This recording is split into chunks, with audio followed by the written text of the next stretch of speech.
Hello everyone, good evening.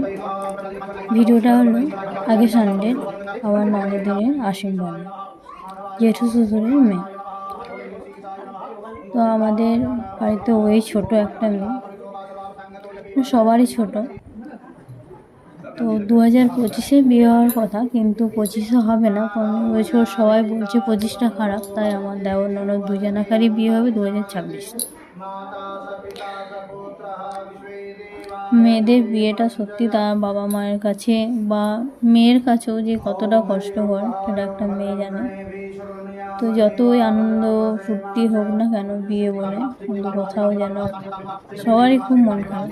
আর আমার লাইফে আমি বলবো, আমার শ্বশুর বাড়িতে আমি যখন ছোটুকে নিয়ে ফার্স্ট আসি, না আমার যে সব থেকে বেশি আমার যে ছোটুর যত্ন করে সেটা আমার ননদ।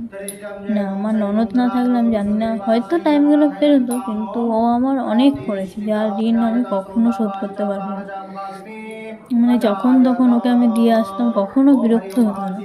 এখনও পর্যন্ত মানে ওর এইখানে থাকবে ঠিক আছে, যখন ওর ননদের যে হাজব্যান্ড হবে তার সঙ্গে যখন ছোটু কথা বলে, যদি বলে পিপিকে নিয়ে চলে আসবো, তাহলে ছোটু এখনও কাঁদে। সেদিনও যখন ওদের বাড়ির সবাই আসছিলো আর ছোটুকে রাগাচ্ছিল যে এবারে তো পিপিকে নিয়ে চলে যাবো, তখন ছোটু হাতটা ঠিক ধরে আছে, জানছে পিপিকে আর ওর পিপি আর 2 বছর কি 1.5 বছর হয়ে গেল কলকাতায় থাকে। তো আসে যায়, যখন যায় তখন মানে সব থেকে বেশি যে কাঁদে সেটা ছোটো। মানে ছোটোর কান্না দেখো, জেঠিমাও কাঁদে, আমিও কাঁদি যে কেন চলে যাচ্ছে পিপি, কেন থাকছে না।